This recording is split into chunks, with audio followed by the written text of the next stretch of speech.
Perfect. She's going to need this at home. Those words came out of my son-in-law's mouth as he held up a maid's uniform, a blue uniform with a white apron that his mother had just given to my daughter Molly on her own wedding day. I saw how my girl's eyes filled with tears. I saw her clutching that uniform in her trembling hands. And something inside me, something that had been asleep for 60 years, woke up. My name is Eleanor Pierce. I am 60 years old, and what happened that night at the Grand Ballroom in Dallas changed everything. But to understand what I did, I need you to listen from the beginning, because there are stories that can't be told in one night. There are humiliation that are slowly woven with fake smiles and poisoned words. Molly met Robert 3 years before that wedding. It was January. I was preparing a pot of black coffee in the kitchen when she arrived, practically floating. "Mum, I met someone." That is how everything started, with that innocent phrase, with those bright eyes that I hadn't seen since she was a little girl. Robert came from a family with a well-known last name in the Upper East Side of Manhattan. His mother, Constance Harrington, Mendez's widow, had been the queen of her small kingdom her entire life. A woman who measured people by the size of their houses and the sparkle of their jewelry. The first time I met her was in a coffee shop in Midtown. She arrived 30 minutes late. "Oh, please excuse me, Eleanor," she said without looking me in the eye. "My driver got the address mixed up." She never called me by my first name again. From that day on, I was simply Molly's mum, as if I didn't have my own identity. My daughter was so in love that she didn't see the signs, or maybe she saw them and preferred to ignore them. "Mum, Robert is different," she told me. "He respects me, he loves me." And I wanted to believe her. God knows I wanted to believe her. The months went by. Robert was polite to me, well-mannered, but there was something in the way he smiled when his mother spoke, as if they shared a secret joke that the rest of the world didn't understand. One day, 6 months before the wedding, Molly came home quieter than usual. She sat down at the kitchen table where we had always solved life's problems. "Mrs. Harrington says I need to learn to cook better," she murmured without lifting her gaze. "She says her family has a standard." I felt something cold go down my back. "And what did Robert say?" "He laughed, Mum. He said his mother was right." That night I couldn't sleep. I lay there staring at the ceiling, thinking about all the times I had allowed others to make me feel small, all the times I had kept quiet just to keep the peace, and I swore to myself that my daughter would not inherit my silence. But Molly was determined to get married, and I started making plans that no one imagined. I hired a lawyer, a good lawyer. I asked him for absolute discretion. "I want to buy a house," I told him, "in my daughter's name, only in her name." He looked at me over his glasses. "Are you sure, Mrs. Pierce? It's a major decision." I have never been more sure of anything in my life. For months, I worked double shifts. I sold the jewelry my mother had inherited. I sold the car that I liked so much. Every dollar I earned, I saved with one single purpose. Molly knew nothing. Nobody knew anything. The wedding day arrived. The ballroom was decorated with white roses and blue hydrangeas. All paid for by the Harrington Mendez family, of course. They made sure all the guests knew it. The ceremony was beautiful. My girl looked radiant in her lace dress. I cried the way every mother cries who sees her daughter walk toward an uncertain future. Then came the reception, the toasts, the fake laughter, the superior looks from Mrs. Harrington and her circle of friends. And then came the moment for gifts. Mrs. Harrington got up from her table. She carried a box wrapped in gold paper. She walked over to where Molly was with that smile that I had already learned to recognize. that smile that didn't reach her eyes. "My dear Molly," she said in a loud voice so everyone could hear, "I want to give you something very special, something practical." She opened the box slowly, deliberately, and took out a maid's uniform, navy blue, with a white apron, with the name Molly embroidered on the chest. The ballroom fell silent. "So you're presentable when you do the housework," Mrs. Harrington continued. "A wife must know her place." Mrs. Harrington's friends laughed discreetly behind their napkins.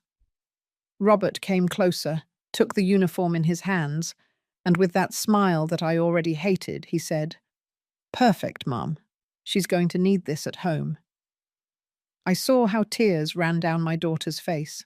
I saw how she tried to smile, to keep her composure, not to make a scene, and at that moment, everything became clear. I got up from my chair slowly. My hands were trembling, but my voice came out firm, clear. "What an interesting gift, Mrs. Harrington," I said, walking towards them. "Now allow me to give my daughter mine." I took a small box out of my purse, lined with blue velvet. "Open it, my love," I told Molly. She looked at me with those eyes full of tears and confusion. She opened the box with trembling hands. Inside were two carefully folded documents. She unfolded them, and when she read what they said, "Sometimes we trust too much the wrong people." Have you also been disappointed by someone you loved? Tell me your story in the comments. I want to read you. Molly held those papers in her hands as if they were made of glass. Her eyes scanned the lines again and again, trying to understand what she was seeing. "Mum, what is this?" "Read it out loud, my love," I told her. My voice came out calmer than I felt inside. She swallowed. The tears continued to fall, but now for a different reason. "Warranty deed," she began to read in a trembling voice. "Property located at Magnolia Street, number 43, Beverly Hills neighborhood. Owner, Molly Sophia Pierce Adams." The silence in the ballroom was so dense it could be cut with a knife. Mrs. Harrington had lost all composure. Her face, always so carefully made up, had turned pale and then red, very red. "What does this mean?" Robert asked. He wasn't smiling anymore. "It means," I said, looking him directly in the eyes, "that my daughter has her own roof, her own house, in her name, only in her name." Molly kept reading the second document. Her lips moved in silence. "And this? Mum, this is a trust agreement." "Yes, my dear. A trust agreement that establishes that this house is yours and only yours, that no one can claim rights over it, not even your husband. I need you to understand something. I am not a rich woman. I never have been. I have been working since I was 16 years old. First in my uncle's stationery store, then at the neighborhood high school as a secretary, and later as an administrator. Every dollar I have earned in my life I have sweated for. I have worked for it with my own hands. But there are things that money can't buy. Dignity, for example. Respect. The certainty that your daughter will not depend on anyone to have a place to sleep. The house I bought was not a mansion. It was a simple 3-bedroom house, with a small yard and a fountain in the patio. But it was hers. Completely hers. "I don't understand," Robert said. His voice had changed. He was no longer the polite, well-mannered son-in-law. He was a man who had just realized that something was not going according to his plans. "Why would you do something like this? Don't you trust me?" I approached him, very slowly. I looked at him as only a mother can look at the man who is about to hurt her daughter. "It's not about trust, Robert. It's about my daughter never having to wear that uniform your mother gave her. It's about if one day she decides that she no longer wants to be in a place where she is humiliated, she has somewhere to go." Mrs. Harrington finally found her voice. "This is an insult to our family." Her sharp voice echoed in the ballroom. Some people started murmuring. "You're implying that my son won't take good care of his wife." "I'm not implying anything, Mrs. Harrington. I'm just making sure my daughter has options." The guests began talking among themselves, some with approval, others scandalized. Robert's cousin, the one who had always been kind to me, gave me a small nod from his table. Robert's father, Mr. William, who had been quiet all night, rose heavily from his chair. He was an older man, 72 years old, with that air of authority that comes from years of commanding a company. "Eleanor," he said, approaching me. Everyone expected him to scold me, to defend his wife, but he didn't. He approached Molly and took her hands in his. "Honey, your mother is a very wise woman, and you are very lucky to have her." Then he looked at me. "I couldn't do this for my own daughter. I wish I had. Maybe today she wouldn't be living in a marriage that makes her unhappy." Mrs. Harrington let out a gasp. "William, how dare you?" "I dare because it is the truth, Constance. I dare because I'm tired of seeing how you treat people as if they were less than you." The reception never recovered from that moment. Some guests started saying goodbye early. Others stayed but with uncomfortable faces, not knowing where to look. Molly hugged me so tightly that I thought she was going to break my ribs. "Thank you, Mum," she whispered in my ear. "Thank you." "Don't thank me yet, my dear. This is just the beginning." And she was right, because what happened that night was only the beginning. Let me tell you how I came to that moment, how I came to make that decision that changed everything. 6 months earlier, when Molly had told me about Mrs. Harrington's comment about her cooking, I had gone to visit my sister, Lucy. Lucy is 2 years older than me. Her whole life she had been prettier, thinner, more elegant. She married young to a man from a good family, Richard, a well-mannered, handsome man with a prosperous import business. For 20 years, Lucy lived in a beautiful house in the Hamptons. She had a driver, she had maids, she had everything a woman could desire, except respect. Richard cheated on her. Everyone knew it. He didn't even bother to hide it. And when Lucy finally had the courage to ask for a divorce, she discovered something terrible. The house was in his name. The cars were in his name. The bank accounts were in his name. Lucy had nothing. After 20 years of marriage, of raising 3 children, of organizing her husband's business dinners, of being the perfect wife, she had nothing. She had to return to my parents' house, at 42 years old, with her children, with no money, with no options. The day I went to visit her, I found her in the kitchen of the house where we grew up.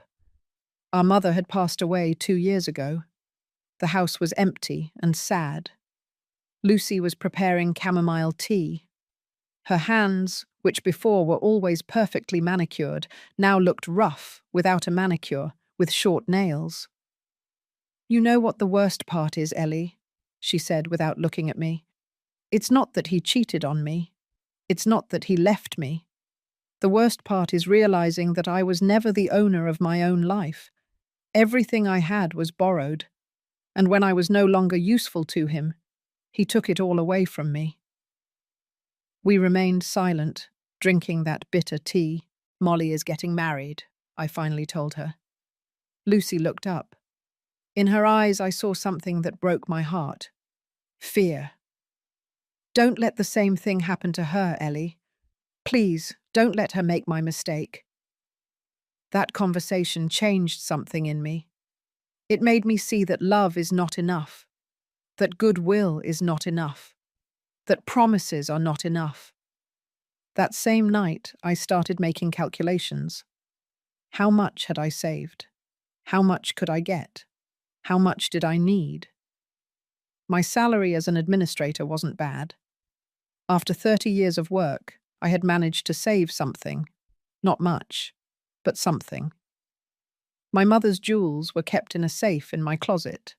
A pearl necklace, some white gold earrings, a ring with a small diamond that my father had given her on their 25th anniversary. "Forgive me, Mum," I whispered that night as I took it out of its case. "But this is for your granddaughter. I know you would understand." I went to 3 different jewelers to get the best price. In the last one, the owner was an older gentleman who looked at me with tired eyes. "They are very beautiful pieces," he told me. "Are you sure you want to sell them?" "Completely sure." He gave me a fair price. Not excellent, but fair. I signed the papers without hesitation. Then I sold my car, a Ford Focus from 2008 that had lasted me years. It was old but reliable. A young student bought it from me for his wife. "It's so she can take the children to school," he explained with a shy smile. "It will last you many years," I told him. "Take good care of it." I started taking public transportation. The bus, the subway, long walks under the sun. At 60 years old, it was not easy, but every time I felt my legs hurt, that my back was killing me, I thought of Molly, of the uniform that Mrs. Harrington was probably already planning to give her, and I kept walking. I also started working weekends. I got an extra job giving computer classes to older adults at a community center. They didn't pay much, but every dollar counted. Molly noticed that I was more tired. "Mum, are you okay? You look very thin." "I'm perfect, my love. Just a little busy with work." I couldn't tell her the truth. Not yet. I needed it to be a surprise. I needed that day, the day of her wedding, when Mrs. Harrington tried to humiliate her. She would have something real, something tangible, something that no one could take away from her. 3 months before the wedding, I finally had enough money for the down payment. I went to look at houses with a real estate agent that a co-worker had recommended to me. "I'm looking for something simple but dignified," I told him. "With a yard, if possible, a place where my daughter can feel at peace." We saw 7 houses. Some were in bad shape, others were in areas that I didn't like, but the eighth was perfect. It was on a quiet street in Beverly Hills, a 2-story house, painted a light peach color. It had a small fountain in the patio with blue and white tiles. Bougainvillea grew over the back wall, filling everything with a magenta color. "This one," I said. "This is it." The agent looked at me surprised. "You don't want to see the inside?" "Yes, of course, but I already know this is the one." We went in. The interior smelled of fresh paint and cleanliness. The living room was small but bright. The kitchen had enough space for a large table. The bedrooms were on the 2nd floor, with windows overlooking the yard. In the main bedroom there was a balcony. I looked out. From there you could see the fountain in the patio. You could hear the water running softly. I closed my eyes and imagined Molly sitting there in the mornings, drinking coffee, listening to the water, in peace. "I'll take it," I said. The legal process was complicated. The lawyer, Mr. Davis, was a meticulous man, Mrs. Pierce. "I need you to understand something very important. If we put the deed only in your daughter's name, and then create the special trust agreement you are requesting, that means that even if she gets married, the house will continue to be only hers. The husband will not have any right over the property." "That is exactly what I want." "It is a little unusual. It can cause tensions in the marriage." "Mr. Davis," I looked at him directly, "if it causes tensions, then it was the wrong marriage from the beginning." He nodded slowly. "I understand. We will proceed as you indicate." I signed all the papers. I paid all the notary fees. Every signature was an act of love. Every seal was a promise. The night before the wedding, I couldn't sleep. I got up at 3 o'clock in the morning and went to the kitchen. I made black coffee, the way my mother taught me, with cinnamon and brown sugar. I sat at the table, the same table where Molly had cried when Mrs. Harrington told her she needed to learn to cook better. I took the documents out of my bag. I unfolded them carefully. I read every line again, even though I already knew it by heart. I hope I'm doing the right thing, I whispered into the darkness. I hope one day she understands why I did this. Outside on the street, a dog barked in the distance. The clock in the living room struck 3:30. I folded the papers again. I put them in the blue velvet envelope that I had bought especially for this, and I waited for dawn. As I tell all this, I think about where you might be listening to me. Write the name of your city in the comments. After Mr. Williams said those words about his own daughter, the ballroom was divided. There were those who looked at me with admiration. Other people, especially Mrs. Harrington's friends, threw looks of contempt at me. Robert had moved away from us. He was in a corner with his mother, speaking softly but with abrupt gestures. She moved her hands as if she were conducting an invisible orchestra. She nodded a lot. Molly remained clinging to me. I could feel her trembling. I don't know if it was from joy or fear. Maybe both. Mum, I don't know what to say. Don't say anything, my dear. Just promise me that you will never forget that you have that place. That you will always, always have a roof that is yours. She nodded against my shoulder. Her tears wet the fabric of my wine-coloured dress. The band started playing again, trying to recover the festive atmosphere. But it was useless. The damage was already done. Or rather, the protection was already in place. Uncle Arthur, my late husband's brother, approached us. He was a man of almost 70 years, with a white moustache and eyes that always seemed to be smiling. "Eleanor," he said in a low voice, "what you did there, your husband would be very proud." My husband? Charles. He had been dead for 8 years. A sudden heart attack while waiting for the bus to go to work. He was only 52 years old. We never had much. He worked in a hardware store. I worked at the school. But we were happy. He respected me. He valued me. He never made me feel less.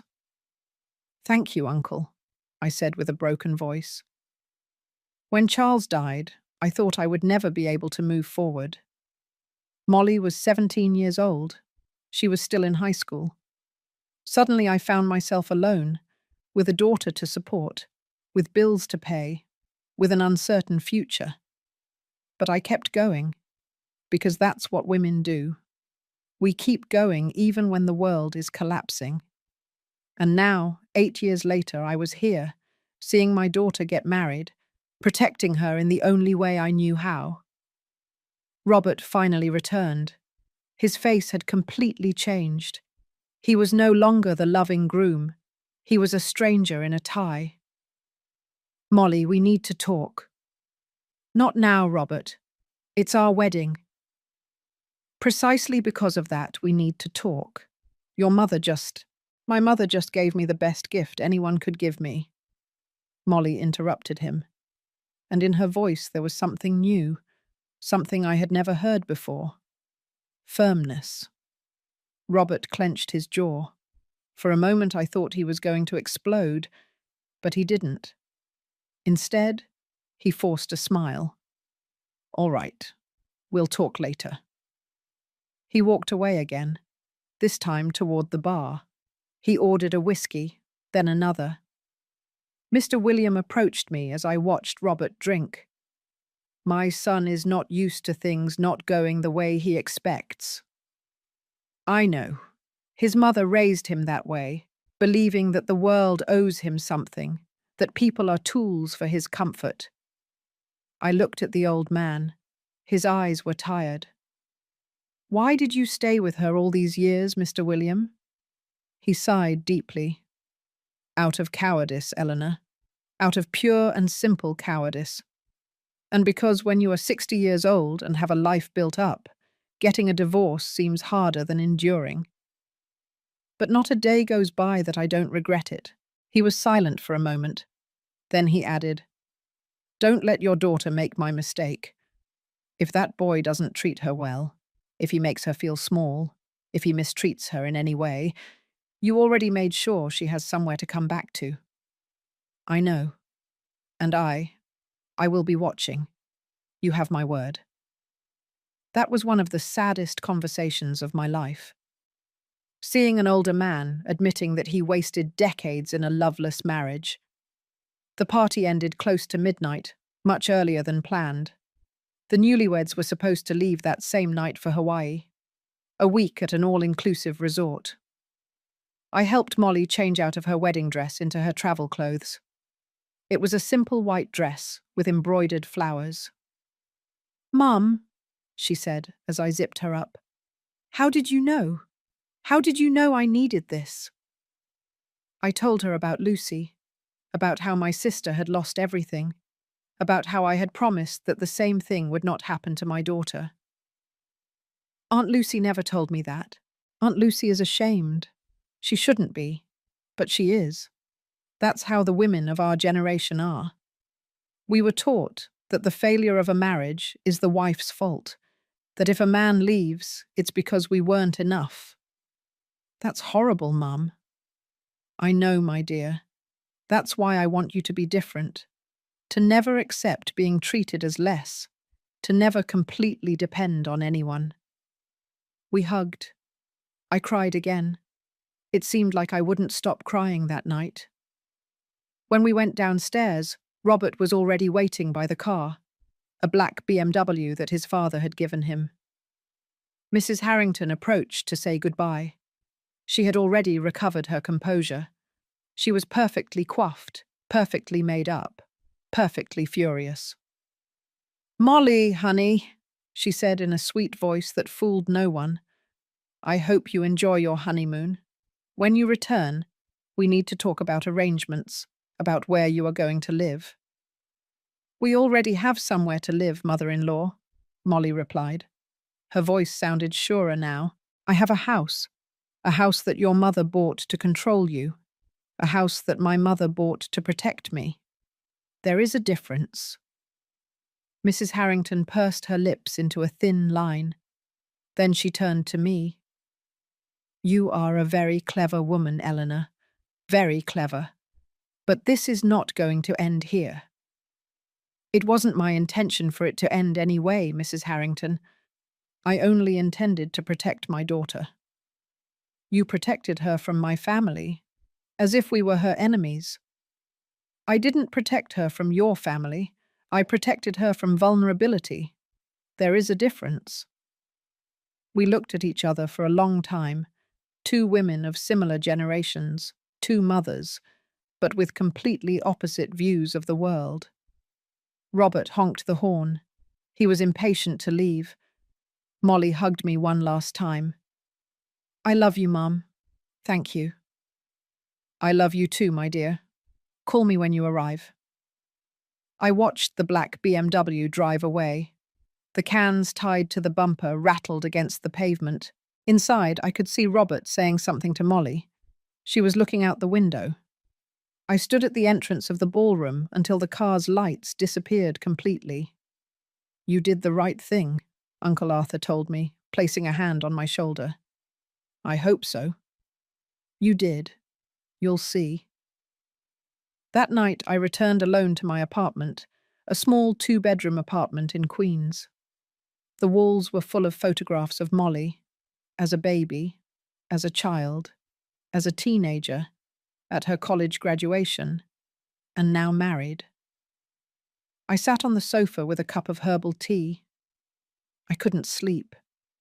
I kept thinking about everything that had happened, about Robert's face when he saw the documents, about Mrs. Harrington's words, about the new firmness in my daughter's voice.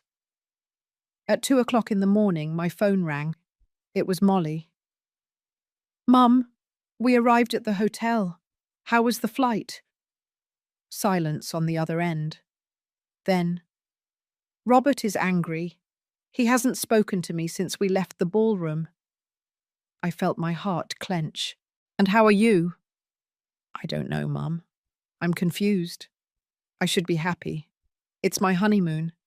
But he's punishing you with silence. Yes. I took a deep breath before speaking. My dear, listen to me closely. If a man punishes you with silence, with emotional abuse, with making you feel guilty for protecting yourself, that man does not love you. He wants to control you, and those are two very different things. Mum, we just got married. I knew. And maybe Robert is just processing everything. Maybe tomorrow he'll wake up and everything will be better.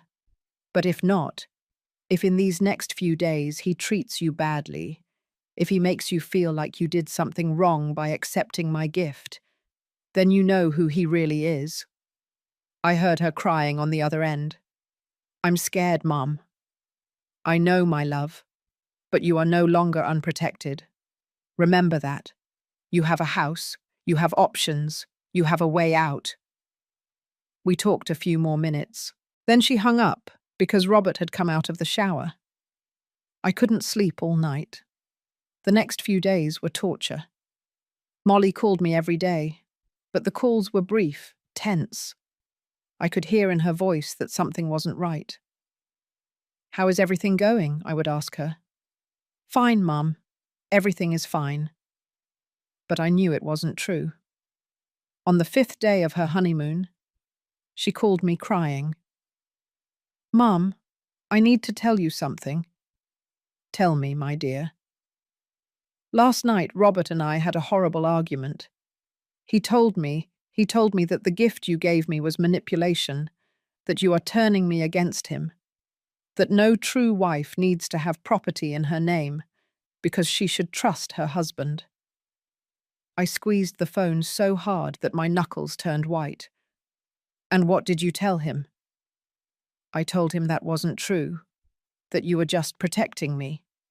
And then he told me that if I didn't sell the house and put the money in a joint account with him, it was because I didn't trust him. That if I didn't trust him, then why did we get married? Eleanor, he spent the whole night not talking to me, Mum. He slept on the suite sofa. This morning we packed in silence. The flight back is tomorrow, and I don't know what to do. My love, listen to me. What Robert is doing has a name. It's called emotional manipulation. He is making you feel guilty for something that is not your fault. He is punishing you for having something that is yours. But Mum, maybe you're right. Maybe I should trust him more. Trusting does not mean giving up everything. Trusting does not mean giving up your security. Trusting does not mean putting yourself in a position of complete vulnerability. She cried and cried. I don't know what to do. Yes, you do, my dear. Deep down, you know. But you're afraid. And it's okay to be afraid. But don't let fear make you make decisions that are going to hurt you. We hung up. I stayed seated in the kitchen, looking at the cup of coffee that was cooling in front of me. I thought about calling Robert, about telling him exactly what I thought of him, about yelling at him that my daughter was not his property. But I didn't, because Molly needed to learn to defend herself. I could give her the tools, the house, the security, but the strength to use them, she had to find that herself. The next day, they were picked up at the airport. Mrs. Harrington, Mr. William, and me. An awkward scene if there ever was one. Mrs. Harrington didn't speak a word to me. She behaved as if I were invisible.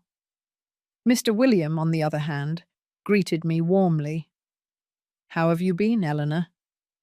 Worried. I know. Me too.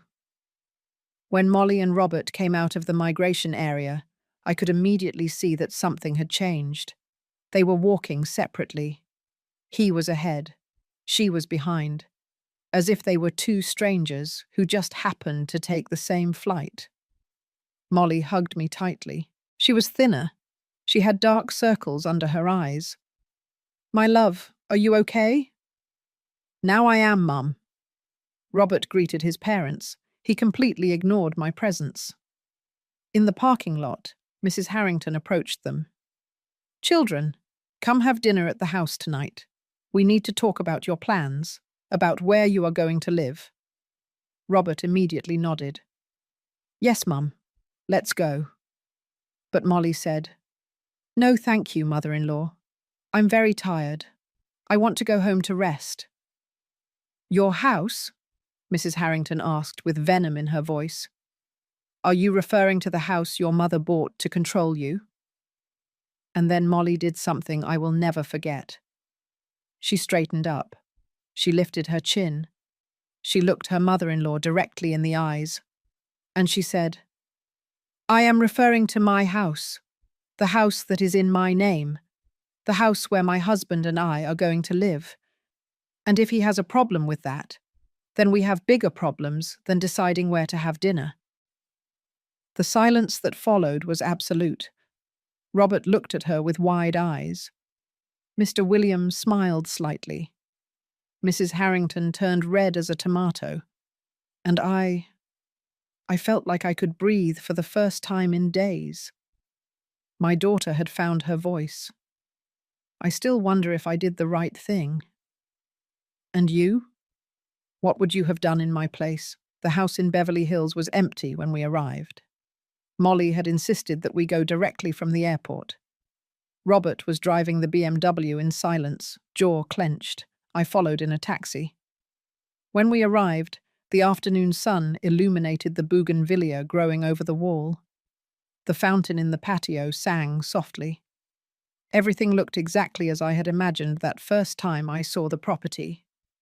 Molly got out of the car and stood in front of the main door. It was solid wood, walnut color, with a wrought iron knocker in the shape of a moon. "It's beautiful, Mum," she whispered. I took the keys out of my purse. 2 sets, one for her, another spare for me, just for safety. "It's yours, my dear, all yours." Robert took the suitcases out of the car with abrupt movements. He dropped them at the entrance with more force than necessary. "Are you going to let us in, or are we going to stand here admiring the facade?" His voice was cutting. I opened the door. The interior smelled new, of fresh paint and possibilities. The living room had clay tile floors. The windows overlooked the yard. There was a small dining room that connected to the kitchen. Everything was empty, of course. There was no furniture yet. "I thought you could decorate it to your liking," I told Molly. "Choose your own furniture. Make this place truly yours." She walked through every room, touching the walls, looking out the windows, discovering every corner. Her eyes shone in a way I hadn't seen in weeks. Robert, on the other hand, walked with his hands in his pockets, examining everything with a look of disgust. "It's small," he finally said. "It has 3 bedrooms, 2 full bathrooms, living room, dining room, kitchen, and a yard," I replied. "For a young couple, it is more than enough. My apartment in Midtown is bigger. This is her house, not a rented apartment." He looked at me with cold eyes. "It's not her house, it's Molly's. You made sure of that, didn't you?" "Exactly." We went up to the 2nd floor. The main bedroom had that balcony that I had liked so much. From there you could see the fountain, surrounded by ferns and small white flowers that I myself had planted a week before the wedding. Molly went out onto the balcony. The wind moved her hair. For a moment she looked like a little girl again. My girl. "Mum, this is perfect." Robert entered the bedroom, looked around, and let out a dry laugh. "Perfect? It doesn't even have enough closet space for all my clothes." "You can put an additional closet in," I suggested, "or use one of the other bedrooms as a dressing room. Or we could sell this house and buy something better." Something that belongs to both of us. The silence that followed was heavy. Molly turned from the balcony. We are not going to sell the house, Robert. Why not? If you really trusted me, this has nothing to do with trust. She interrupted him. Her voice was firm but tired. It has to do with the fact that this is the first thing in my life that is completely mine. Can you understand that? What I understand is that your mother manipulated both of us. My mother protected me. Why is it so hard for you to see the difference? I cleared my throat. I think it's better if I leave you alone. You have a lot to talk about. I quickly went down the stairs. I could hear their voices getting louder. I didn't want to be there. They needed to resolve this between themselves. Before leaving, I left the second set of keys on the kitchen sink. And I also left an envelope. Inside were $5,000. It wasn't much, but it was something for them to start buying the basics. Furniture, kitchen utensils, curtains. The taxi was waiting for me outside. The driver was leaning against the car, smoking a cigarette. Everything okay, Mum? Everything's fine, I lied. During the drive back to my apartment, I wondered if I had done the right thing. If maybe Mrs. Harrington was right. If perhaps my gift had been a form of manipulation. But then I thought of Lucy, about how she had lost everything, about how she had returned to our parents' house with nothing, without options, without dignity, and I knew I had done the right thing. The next few days were strange. Molly called me infrequently. When she did, her voice sounded muted. How are things going? Fine, Mum. Have you bought furniture yet? Some. Robert insists that everything be a certain brand.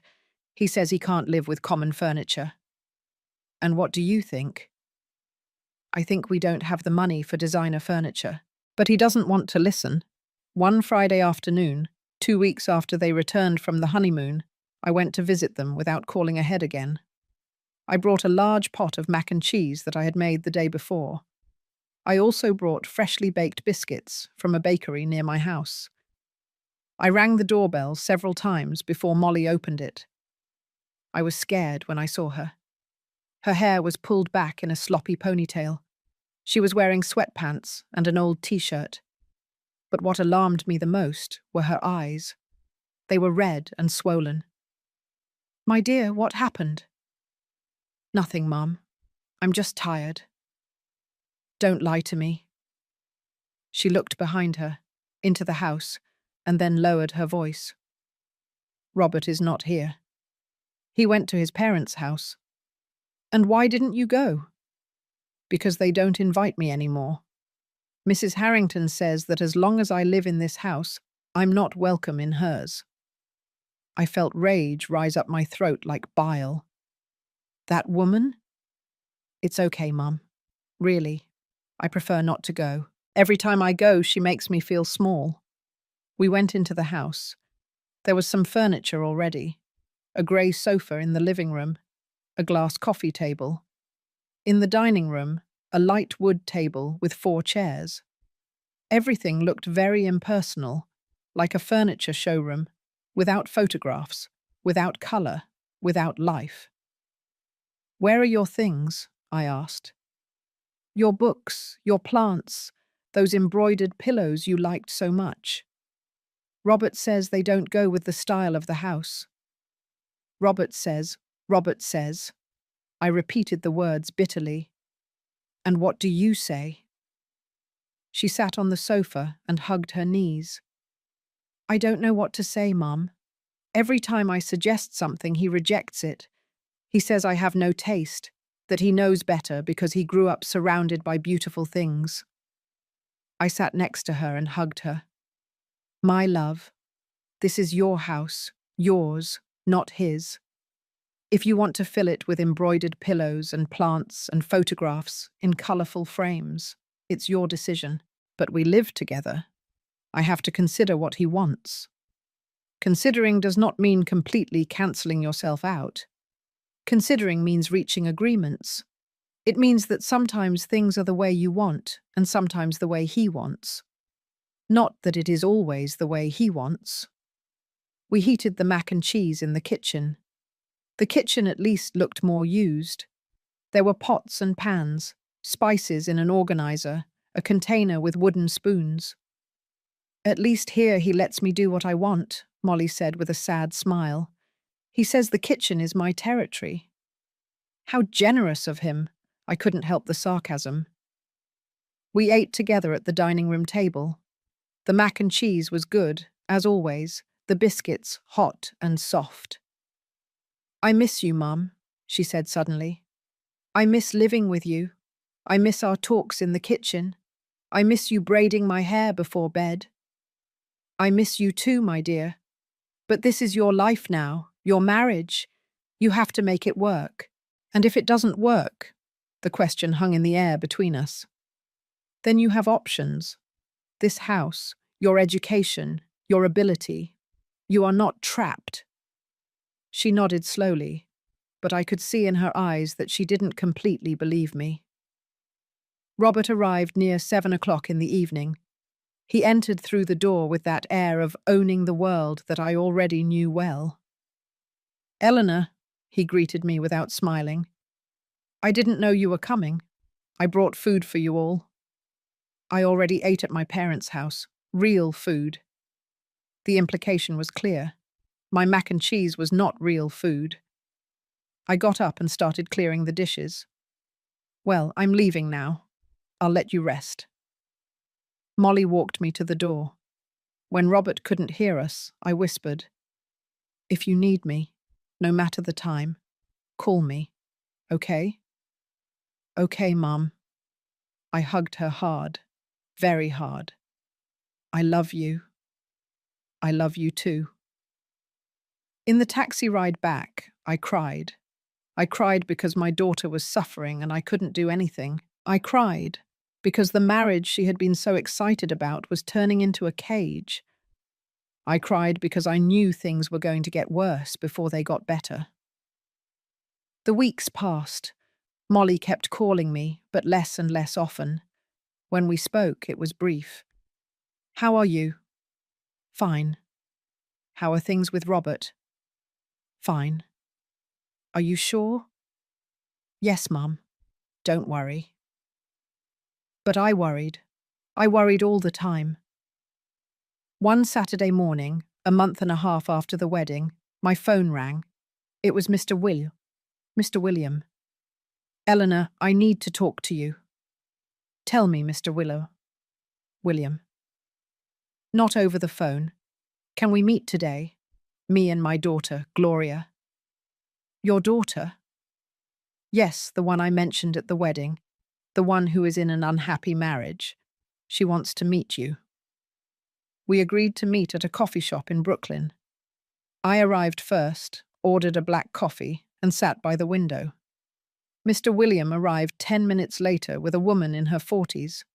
She was thin, with her brown hair pulled back in a bun. She was dressed elegantly, but looked tired. Eleanor, this is my daughter Gloria. Gloria, this is Eleanor Pierce, Molly's mum. We shook hands. Hers was cold. Nice to meet you, she said softly. We sat down. Mr. William ordered coffee for himself and tea for his daughter. My father told me what you did, Gloria began, about the house for your daughter. I wish my mother had done something like that for me. I looked at Mr. William. He nodded, encouraging her to continue. Gloria took a deep breath. I have been married for 15 years to a man who mistreats me. Not physically. He has never laid a hand on me. But emotionally, he has destroyed me. Her voice cracked a little. She stopped.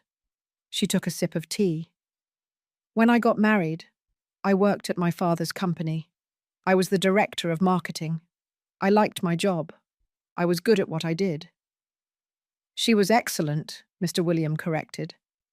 My husband, Maurice, started saying that I didn't need to work. that he earned enough, that a wife should be at home. I left my job because I thought that would make us happy. She paused for a long time. But it didn't make us happy. He kept finding things to complain about, that the house wasn't clean enough, that the food wasn't like his mother's, that I had become boring because I no longer had anything to talk about except the home. Gloria. I took her hand across the table. It was trembling.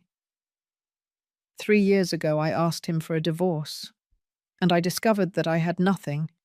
The house is in his name, the cars, the bank accounts, everything. I haven't worked in 12 years. I don't have recent experience. I don't have my own savings. And your father's company? Morris convinced my mother that I shouldn't go back, that it would be uncomfortable, that it was better if I stayed home. Mr. William closed his eyes. I could see the pain on his face. I should have defended her more, he said. I should have confronted Constance, but I didn't. And now my daughter is trapped. I'm not trapped, Gloria said with a thin voice. I'm just out of options. That's why I wanted you to talk to her, Mr. William explained. So you could see what can happen. So your Molly doesn't end up like this. Molly has the house, I said. She has options. But for how long? Gloria asked. How long before Robert convinces her to sell it, or to put his name on the deed? My husband also started like that, little by little, asking for small things, making me feel selfish for wanting to keep something of mine. Her words chilled my blood. What are you telling me? I'm telling you to watch your daughter, to be vigilant, because men like Robert, like my brother, don't change. They just become more subtle. Mr. William looked at me with tired eyes. Robert is my son, and I love him, but I'm not blind. I know how he is. I know how his mother raised him, and I'm afraid for Molly. Me too, I admitted. Gloria squeezed my hand. Don't let your daughter end up like me. Please. We stayed there, in that coffee shop in Brooklyn. 3 people united by the fear that the women we loved were in danger. When I returned home that afternoon, I called Molly. My dear, I need to see you. Mum, I can't right now. Robert and I are going to the movies. To the movies? That's good. What are you going to see? I don't know. He's going to choose. And you don't want to choose? I don't really care. Anyway, I never like the same movies as him. That phrase, that simple phrase told me everything I needed to know. My daughter was losing herself. Molly. Yes, Mum. I love you. And I'm here. I'm always going to be here. I know, Mum. I love you too. We hung up. I stayed seated in my living room, looking at the photographs on the wall.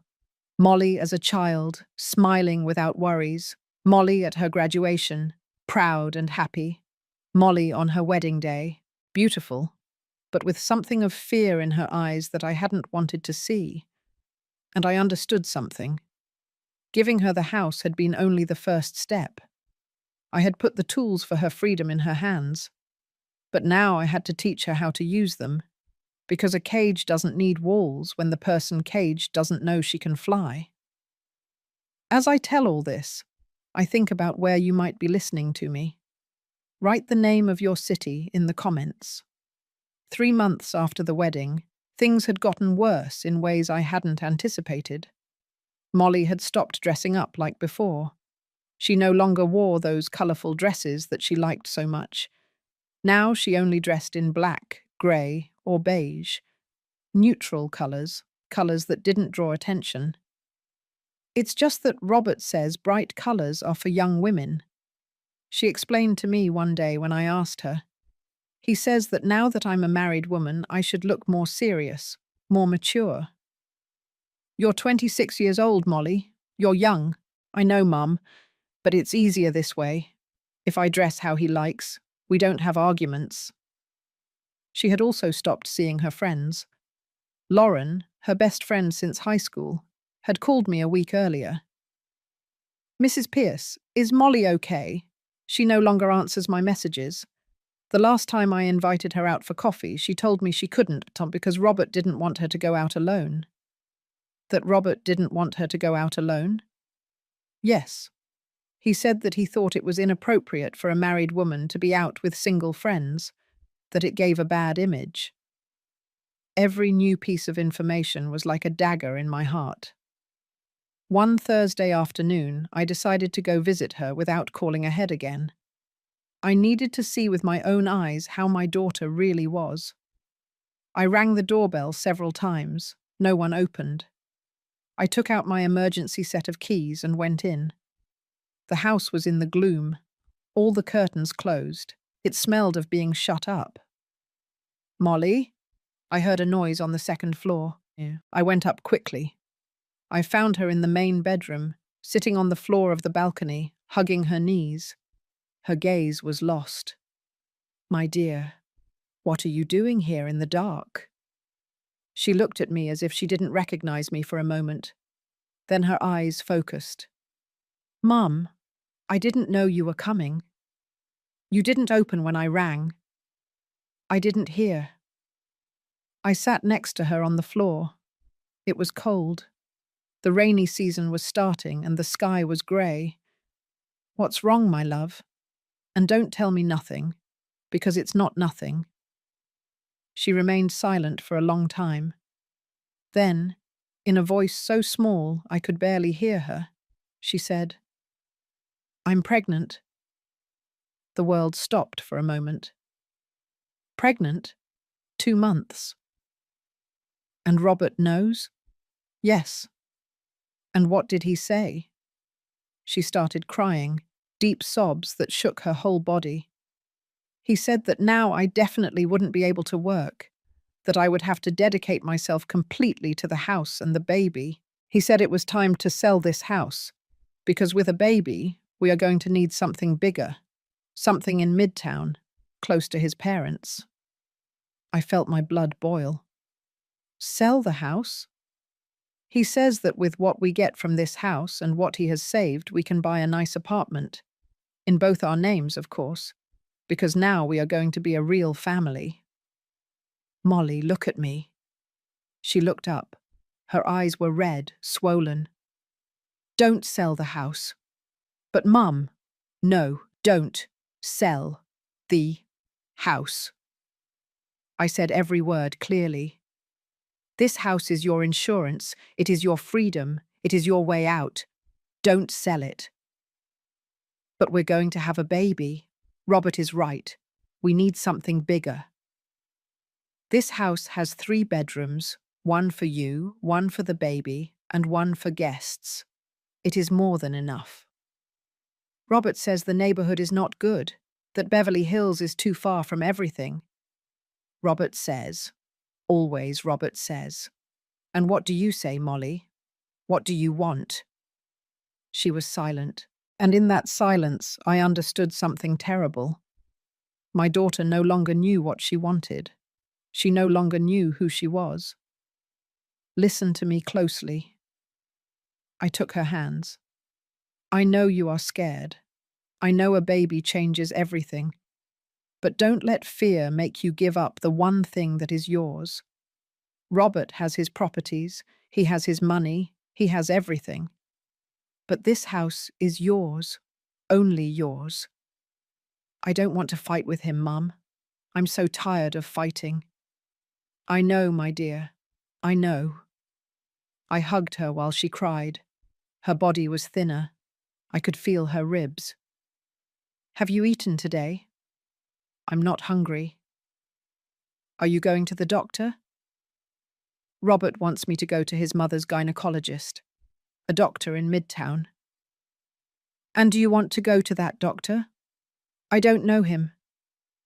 "Then let's find another one that you choose, one that you feel comfortable with." Robert is going to get angry. "Robert is not the one who is pregnant. You are." You decide. For the first time in that conversation, I saw a flash of something in her eyes. I don't know if it was hope or just a spark of the Molly I knew. That night I stayed to sleep in the house. Molly didn't protest. I think she needed company. I made chicken soup with vegetables, nothing too heavy. She ate a little, but she ate something. We were watching television when Robert arrived near 10 o'clock in the evening. "Eleanor," he greeted me with that cold tone that was already habitual. "What are you doing here?" "I came to see my daughter." "I see. Well, you've seen her. Now you can leave." Molly was sitting on the sofa, very still. I could see how she tensed up. "Actually, I'm going to stay tonight," I said. "Molly isn't feeling well and I want to be here." "It's not necessary. I can take care of my wife." "I'm sure you can, but I'm staying anyway." We stared at each other. It was a battle of wills. "Robert," Molly said with a trembling voice, "let her stay, please." He clenched his jaw. Then he went up the stairs without saying a word. "Thank you, Mum," Molly whispered.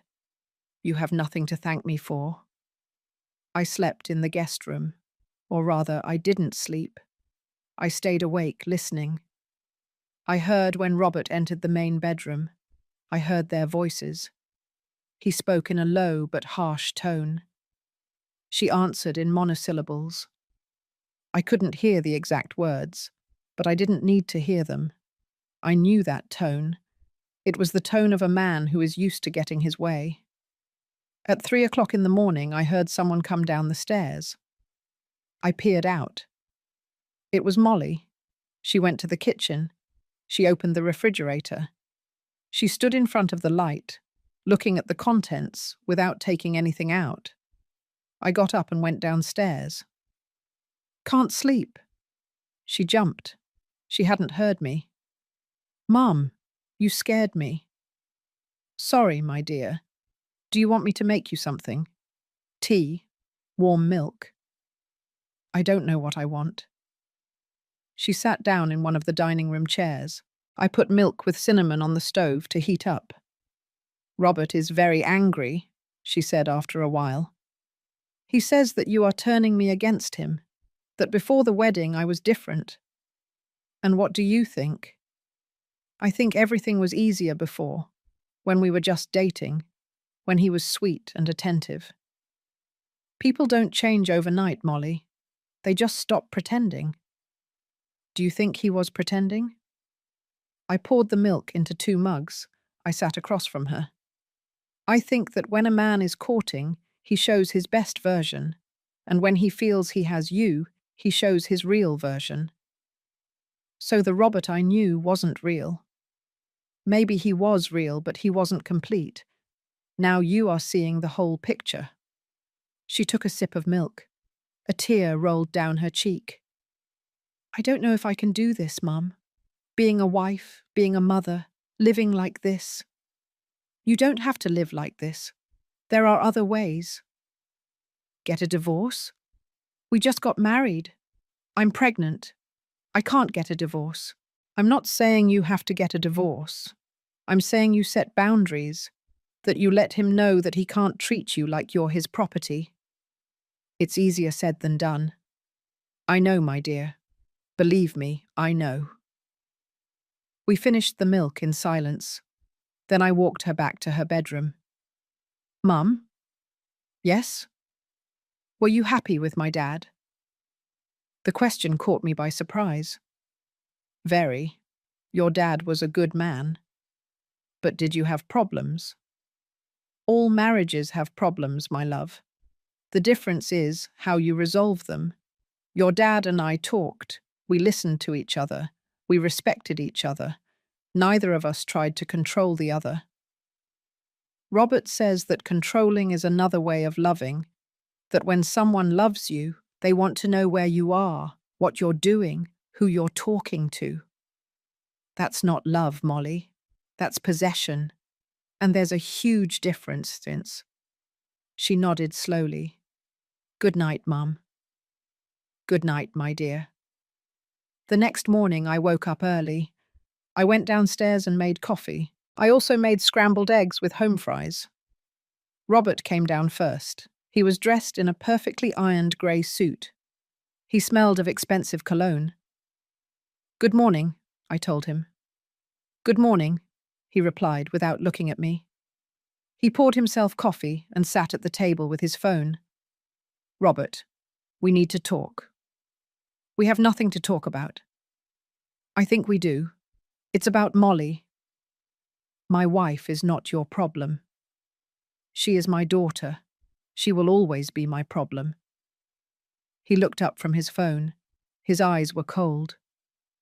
"Look, Eleanor, I know you think you know me, that you know exactly what kind of man I am, but you don't know anything." "I know enough." "Yeah? Do you know that I love your daughter, that I would do anything for her?" "What I see is a man who is trying to isolate his wife, to cut her off from her friends, from her family, from everything that makes her feel like herself. What you see is what you want to see." "Then prove me wrong. I don't have to prove anything to you." At that moment, Molly came downstairs. She was wearing an old nightgown, her hair messy. She looked vulnerable. "Good morning," she said in a small voice. Robert immediately stood up. His attitude changed completely. Suddenly he was all smiles. "My love, how did you wake up? Did you sleep well?" "Yes." "Do you want me to prepare you something? Fruit? Yogurt?" "I already prepared breakfast," I said. Robert gave me a quick glance. Then he smiled at Molly again. "I have to leave. Important meeting. But I'll call you later, okay?" He gave her a kiss on the forehead. Then he left without saying goodbye to me. Molly and I ate breakfast in silence. She ate a little more than the night before. That was good. "Mum, I need to tell you something." "Tell me." "Yesterday, before you arrived, Robert gave me a surprise." "What kind of surprise?" "He spoke with a real estate agent. He already has 2 apartments on the list for us to see.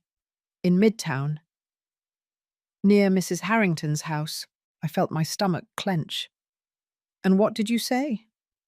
I told him that I had to think about it first. He got angry. He said that any woman would be happy to move to Midtown, that only I would find reasons to complain. "Molly, listen to me. You don't have to sell this house. You don't have to do anything you don't want to do." "But he already spoke with the agent. He already made plans." "Plans without consulting you. Plans without your consent. That tells you everything you need to know." She played with the home fries on her plate. "Sometimes I think Mum Constance is right, that I am difficult, that any other woman would be more grateful. Mrs. Harrington is a bitter woman who raised a son who thinks women are objects. Don't listen to her. She is my husband's mother, the grandmother of my baby. And that doesn't make her wise, or good, or worthy of your respect if she doesn't respect you." After breakfast, I stayed a little longer. I helped Molly clean up. I noticed how she avoided certain topics, how she changed the conversation when I asked about her plans. Near noon, her phone rang. It was Robert. I could hear his voice from where I was, loud, insistent. "Yes, she's leaving now. No, nothing happened. Yes, I promise you. Okay. I love you too." He hung up and looked at me with guilty eyes. "Robert wants you to come less often. He says we need space to be a real couple." "And what do you want?" "I want everyone to be happy." "That's not an answer." "It's the only one I have, Mum." I said goodbye with a heavy heart. I knew things were going to get worse. I could feel it. Over the next few weeks, Molly stopped answering my calls as often. When she did, her answers were short, evasive. "I'm fine, Mum. Everything's fine. Don't worry." But I worried. I worried every minute of every day. One Saturday morning, a month and a half after the wedding, I received a call from Lauren, Molly's friend. "Mrs. Pierce, I saw Molly at the supermarket. And how was she?" "Bad. She looked very thin, and when I tried to talk to her, Robert appeared out of nowhere. He practically dragged her away, as if I were a danger." "Thank you for telling me, Lauren." "Mum, something is not right. You have to do something." "I know. I'm trying." But the truth was that I didn't know what to do. I couldn't force my daughter to leave her husband. I couldn't force her to set boundaries. I couldn't live her life for her. I could only be there, waiting, ready for when she needed me, and praying that it wouldn't be too late. That night, before sleeping, I took out the house deed. I read it again. Every word, every clause. The house was in Molly's name.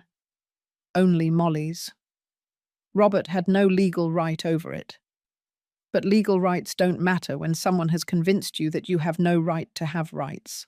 And that was exactly what Robert was doing, convincing my daughter that she didn't deserve to have something of her own, that being a good wife meant giving up everything, that true love was total sacrifice.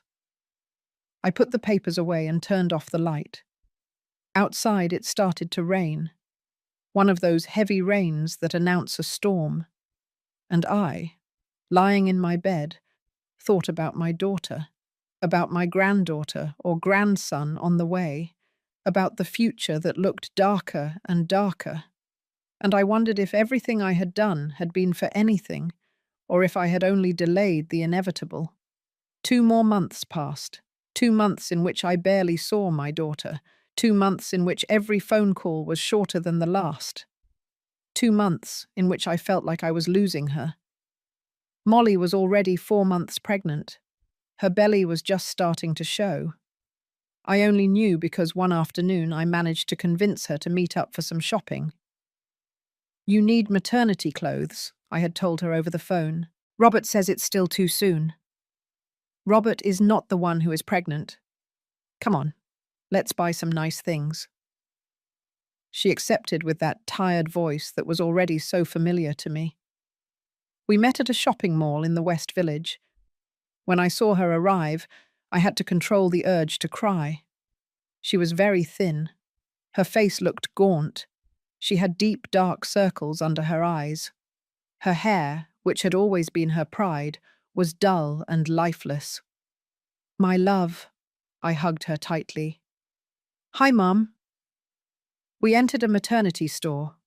There were nice dresses, colourful, comfortable. I started pulling out options. "Look at this blue one. You would love it. And this yellow one. Imagine it with your hair down." "Mum, no." "No what?" "I can't buy colours. Robert prefers that I wear black or grey. He says it's more elegant." "Molly, you are going to be a mother. You are not going to a funeral." "I know, but it's easier this way, without arguments." The saleswoman looked at us with curiosity. I pretended not to notice. We ended up buying 3 dresses, all black, all lifeless, like my daughter had become. We went to get something at a coffee shop in the mall. She ordered chamomile tea. I ordered coffee. "How have you been feeling? Nausea? Dizziness?" "In the beginning, yes. Now better." "Have you been to the doctor?" "Yes, with the gynecologist that Mrs. Harrington recommended." "And how is he? Do you like him? Do you feel comfortable with him?" "He's professional." That word. Professional. Not kind. Not understanding. Professional. "Does Robert go with you to the appointments?" "Sometimes. When he can. He says his work is very demanding." "But the job of being a husband is also demanding, especially when your wife is pregnant." She didn't say anything. She just stirred her tea with the spoon, again and again, a nervous gesture that she had never had before. "Mum, There's something I need to tell you. My heart raced. Tell me. Robert found a buyer for the house. The world stopped. What? It's a young couple. They have 2 children. They are willing to pay a good price. Robert says that with that money and what he has saved, we can buy the apartment in Midtown that he likes so much. Molly, no. I already signed the preliminary papers. I felt like I couldn't breathe. You already signed? Robert told me it was just to show that we were interested, that we could still back out. And do you want to back out? She started crying. There, in the middle of the coffee shop, with people around. I don't know what I want, Mum. Robert says it's what's best for the baby. That in Midtown there are better schools, better parks, better everything. That I am selfish for clinging to a house just because you gave it to me. That house is yours. It is your security. It is your freedom. Robert says that freedom in marriage is a myth, that when 2 people get married they become one, and that what is mine is his and what is his is mine. Then why is the new apartment going to be in both your names, but he didn't put the house in both your names when you got married? She was silent. I could see that she had never asked herself that question. She hadn't thought about that. Well, think about it now. Think carefully. Why does he want you to sell what is yours to buy something that will belong to both of you? Why don't you buy the new apartment and keep the house as an investment? He says we don't need 2 properties. He has more than 2 properties, Molly. He has the apartment where he lived when you were dating. He has a plot of land in Napa Valley that his dad inherited. He has shares in the family company. But the only thing he wants to get rid of is yours. I saw how the ideas began to connect in her mind, how she began to see what I had seen from the beginning. My God, she whispered. You're right. My love, I need you to promise me something. Don't sign anything else. Nothing. Until you talk to a lawyer. A lawyer?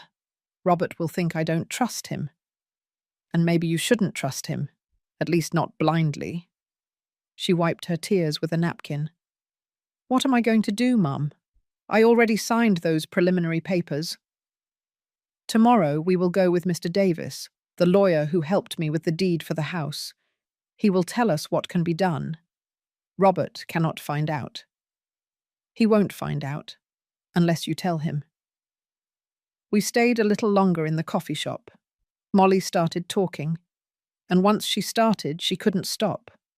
She told me things that chilled my blood, how Robert checked her phone every night while she slept, how he had asked her for the passwords to all her social media accounts, how he got angry if she took more than 10 minutes to reply to his messages, how he had started criticizing her body, her weight, the way she dressed, the way she spoke, how Mrs. Harrington came to the house without calling and checked how clean it was, how she left her little notes where she had found dust or mess, how Robert had suggested that she quit her job, even though she had only been working for a year as a graphic designer at a small agency. He says that with the baby, I won't be able to concentrate, that it's better if I resign now and dedicate myself to preparing everything for when he is born. And do you want to resign? I like my job. They don't pay much, but I like it. It makes me feel useful. Then don't resign. But Robert says, Robert says, Robert says, Robert says. I hit the table gently but firmly. And what do you say, Molly? When are you going to start saying what you want? She looked at me with scared eyes, like a little girl. I don't know how. Then we will learn together. The next day we went to see Mr. Davis. His office was in an old building in Boston. We went up 3 floors by narrow stairs. The lawyer was a man of about 60 years, with thick glasses and a completely white beard. He received us warmly. Mrs. Pierce, Miss Molly, come in, come in. I explained the situation to him. He listened carefully, making some notes in a notebook. When I finished, he leaned back in his chair and sighed. I see. Well, first things first. Did you bring the papers you signed? Molly took some documents out of her purse. The lawyer read them carefully. After a few minutes, he looked up. This is a letter of intent. It is not legally binding. You can back out without any problem. Molly let out a sigh of relief. Seriously? Seriously. But there is something more important that we must discuss. This house is deeded only in your name, correct? Yes, and there is a special trust agreement that prevents your husband from having rights over it, correct? Well, I need you to know something. To sell that house, you need to sign in front of a notary, and the notary has the obligation to make sure that you understand what you are doing, that you are not being pressured. And if I have already signed in front of the notary, have you already done it? No, not yet. Robert said we had an appointment next week. The lawyer leaned forward. Molly, look at me. If you don't want to sell that house, no one can force you. Your husband has no legal right over it, none. Do you understand? But we're married. And yet, the trust agreement that your mother established is very clear. That property is yours and only yours. Robert says I'm selfish. Robert is trying to manipulate you into giving up your security. Molly started crying again. I don't know what to do. If I don't sell the house, he is going to get so angry. I don't know what will happen. The lawyer looked at me. Then he looked at Molly. Honey, has your husband threatened you? Has he laid a hand on you? No, never. He's not violent. But are you afraid of his reaction? She didn't answer immediately. That was already an answer. I'm afraid that everything will get worse, she finally said. That he'll get angry. That he'll punish me with silence. That he'll go off with his mother and leave me alone. And would that be so bad? The lawyer asked softly. Being alone. I'm pregnant. I can't be alone. You wouldn't be alone, I said. You have me. You have the house. You have options. The lawyer took a business card from his desk. Look, I'm going to give you the number of a colleague of mine. She is a lawyer specializing in family law. If at any point you feel you need advice about your marriage, about custody, about anything, call her. Okay? Molly took the card with trembling hands. Thank you. We left the office with more questions than answers. But at least Molly now knew that she had rights, that she was not completely defenseless. I walked her to the bus stop back to Beverly Hills. Before she got on, I hugged her. I love you, my dear, and I'm going to be here, always. I know, Mum. I love you too. I watched the bus drive away. Molly waved to me from the window, and I had a bad feeling, a feeling in my stomach that I couldn't ignore. That night, at 11:30, my phone rang. It was Molly, crying so hard she could barely speak. Mum, I need you to come. Please. What happened? Are you okay? Is it the baby? Robert knows. He knows we went to the lawyer. I don't know how he found out, but he knows. Where are you? In the house. He left.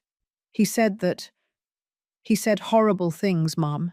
He said that I was ungrateful, that he had been so good to me and I was paying him back like this, that you had brainwashed me. I'm on my way. Don't move. Do you hear me? Don't move. Hurry, Mom. Please. I hung up and ran out. I didn't even change out of my pajamas. I put on a sweater and ran down the stairs of my building, almost flying. There were no taxis on the street. I had to walk 4 blocks to a main avenue. Finally, I found one. Beverly Hills, Magnolia Street. And hurry, please. The journey was eternal. Every red light was torture. Every slow car was an unbearable obstacle. When we finally arrived, I gave the taxi driver $200 and told him to keep the change. I ran toward the house. The door was ajar. "Molly?" I found her sitting on the stairs, hugging her knees. She was trembling. I sat next to her and hugged her. "I'm here now. It's over." "It's not over, Mum. This is just beginning." She was right.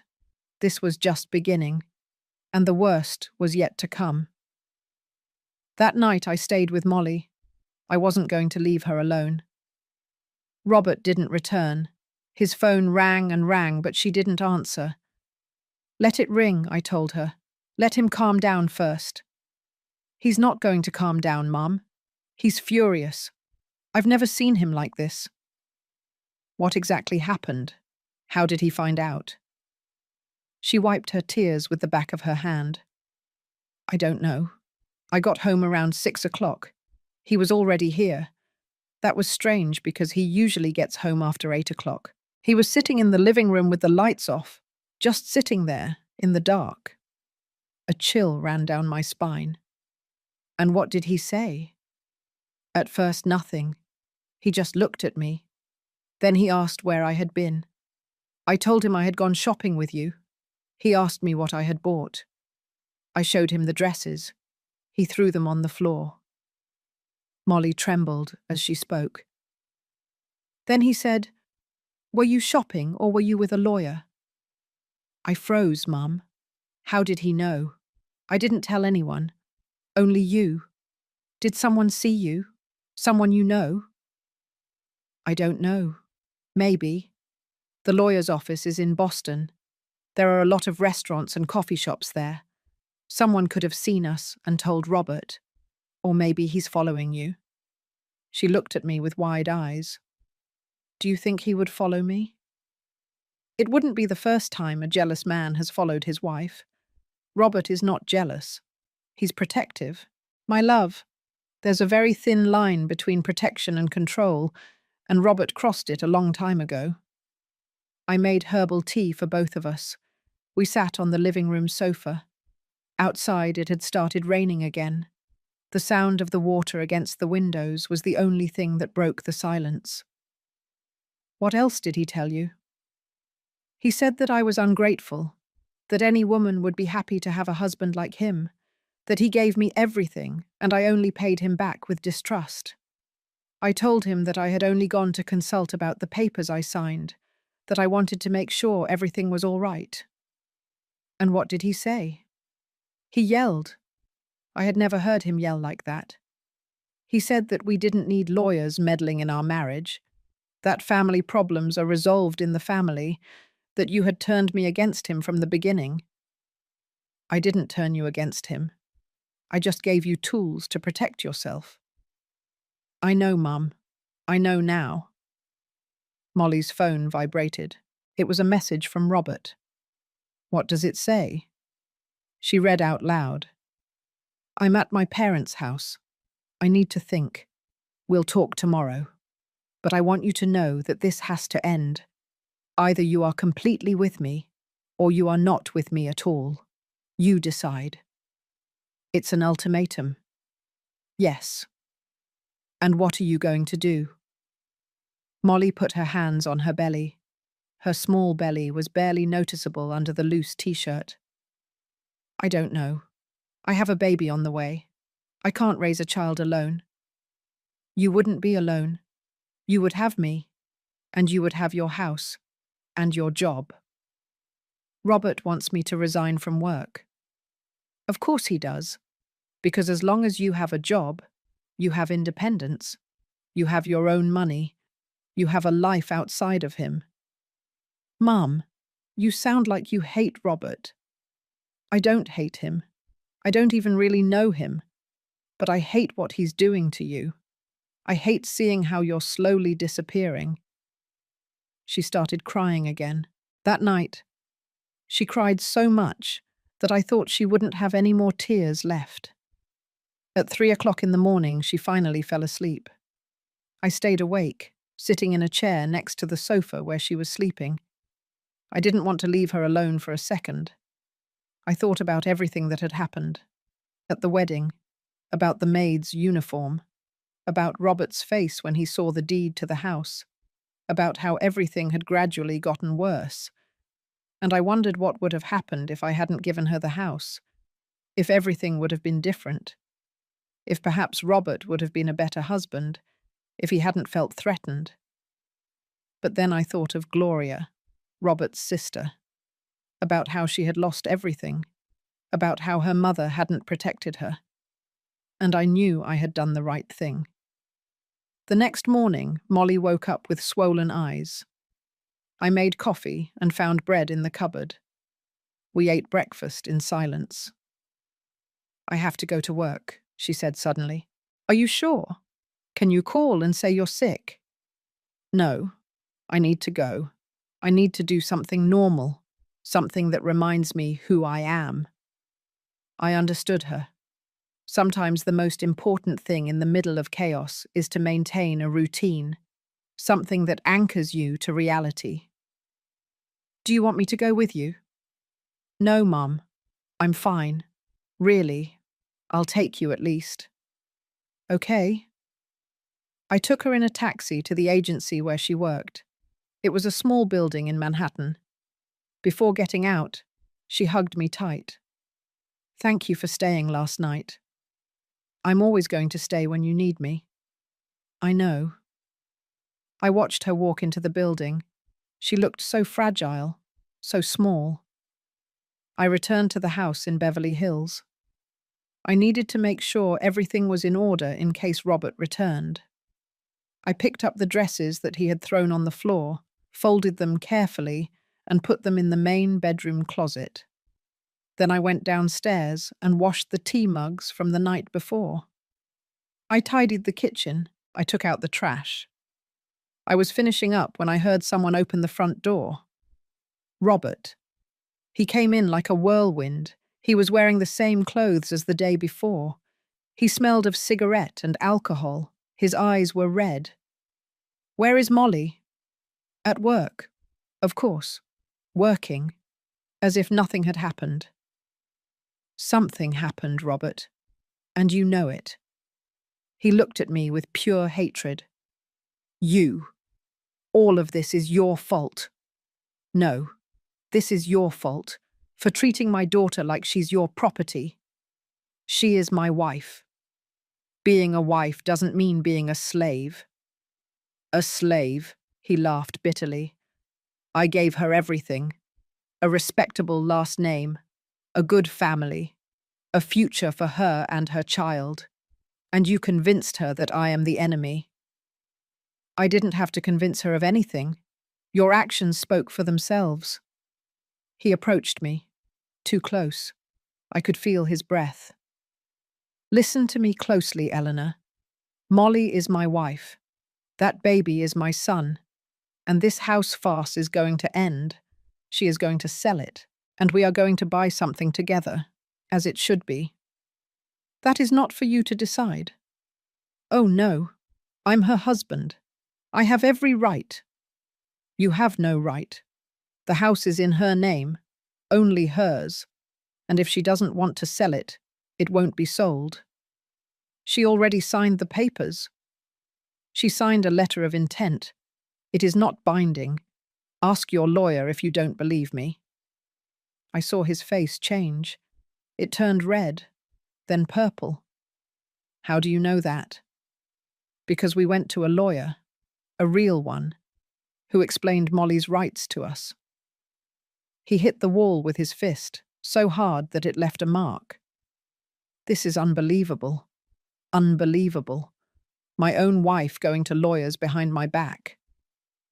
"It wasn't behind your back. It was to protect herself." "Protect herself? Protect herself from what? From me? I am her husband. I love her. Love doesn't control. Love doesn't isolate. Love doesn't manipulate." "You don't know anything about love. You were widowed and bitter, and now you want your daughter to end up the same way." Those words hurt me.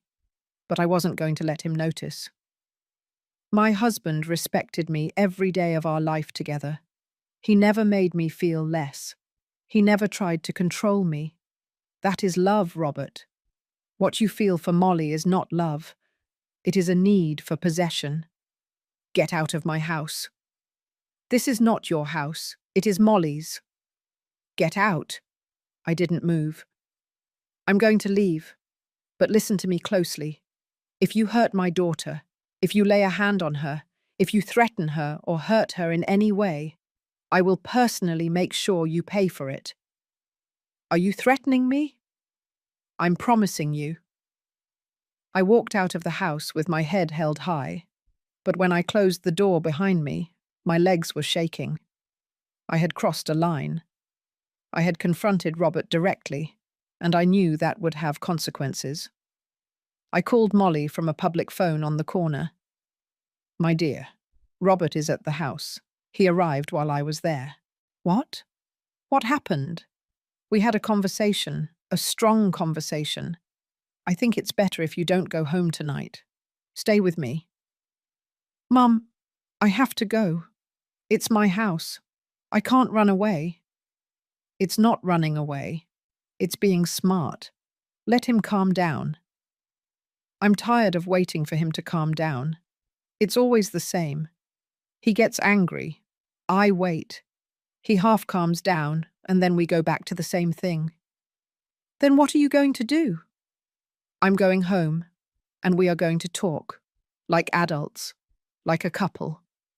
Eleanor, Mum, I love you, but I need to do this. I need to face him. At least take me with you. I can wait for you outside. No, this is between Robert and me. She hung up. I stood there on that corner, phone in hand, feeling like I had just made a terrible mistake. I shouldn't have let her go alone. The hours passed, 6 o'clock in the evening, 7, 8. Molly didn't call. At 9 o'clock, I called her. She didn't answer. At 9:30, I called again. Nothing. At 10 o'clock, I took a taxi back to Beverly Hills. When I got to the house, all the lights were off. I rang the doorbell. No one opened. I used my keys. Molly, Robert. The house was silent. A heavy silence, unnatural. I went up the stairs running. The door to the main bedroom was locked. Molly, open the door. I heard a sob on the other side. Mum, open the door, my love. I can't. Robert took the keys. He locked me in. I felt my blood boil. Where is he? I don't know. He left an hour ago. He said he needed air. But he locked me in here, with the lock on the outside. I'm going to break the door down. No, Mum. It's very thick. You won't be able to. She was right. It was a solid wood door. I'm going to call the fire department. No. Please, I've already caused enough of a scene. The neighbors will... I don't give a damn about the neighbors. We'll get you out of there and then we'll see.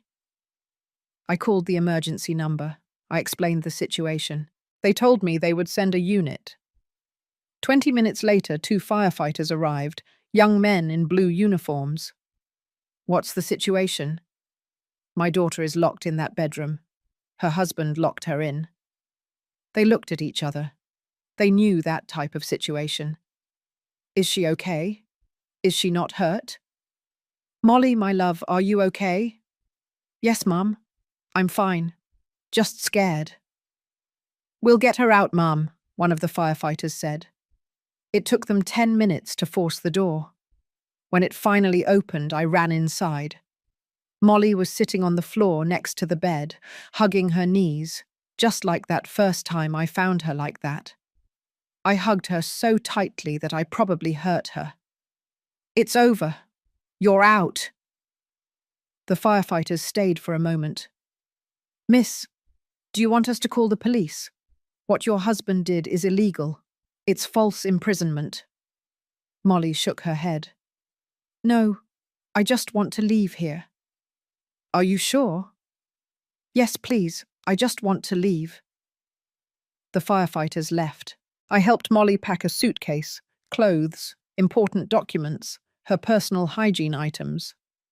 The house papers? I asked. In the study, in the first drawer of the desk. I ran downstairs. I found the documents, the deed, the trust agreement. Everything was there. I put them in my purse. When we left the house, it was almost 11 o'clock at night. The street was dark and silent. The bougainvillea moved in the wind. Molly turned to look at the house one last time. I thought I was going to be happy here. You still can be, just not with him. I'm pregnant, Mum. 4 months pregnant. What am I going to do? You are going to be a mother. You are going to raise your child with dignity and love. And you are going to teach him or her that never, ever does anyone have the right to lock you in. That night, Molly slept in my bed, just like when she was a little girl and had nightmares. And I stayed awake, watching, protecting, because I knew this wasn't over. Robert was not going to accept her leaving just like that. The storm was just beginning, and the worst was still to come. The next 3 days were hell. Robert called constantly. He left messages, some full of apologies, others full of threats. My love, forgive me. I don't know what happened to me. I was so angry, so confused. Please come back. I promise it will be different. And then, 2 hours later, if you don't come back, I'm going to make you regret it. That baby is mine too. You can't take him away from me. My family has lawyers. The best. We are going to take custody away from you. Molly listened to the messages and cried. I deleted each one after she listened to it. He can't take custody away from you, I told her. You have nothing to worry about. But his family has money, Mum. They have power.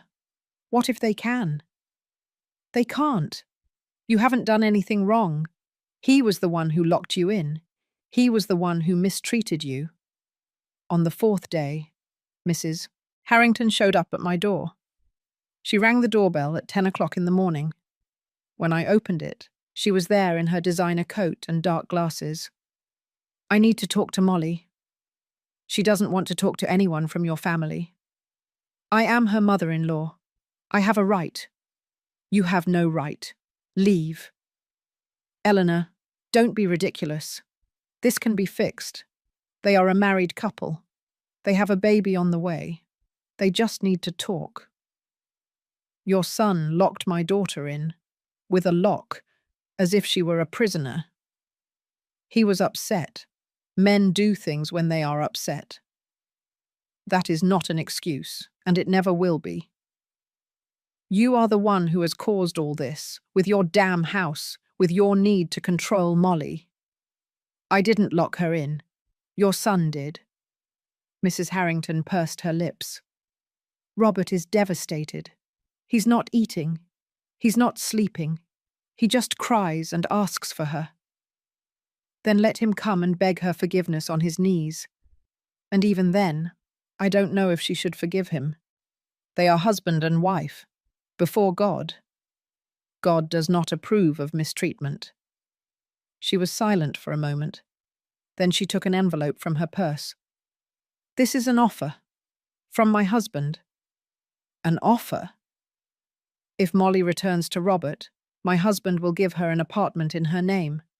Only hers. As compensation. I couldn't believe what I was hearing. Are you telling me you want to buy my daughter? It's not buying her. It's securing her future. Her future is secured. She has a house, the one I gave her.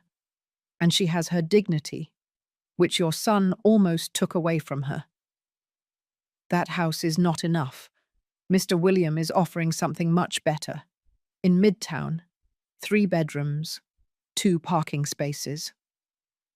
I don't care if he's offering a palace. My daughter is not going back to a man who locked her in. Mrs. Harrington put the envelope away. This is a mistake. We are all going to regret this. The only thing I regret is not having seen what kind of family you are sooner." She left without saying more. When I closed the door, I was shaking with rage. Molly had heard everything from the living room. An apartment in Midtown. It doesn't matter where it is. It's not worth your freedom.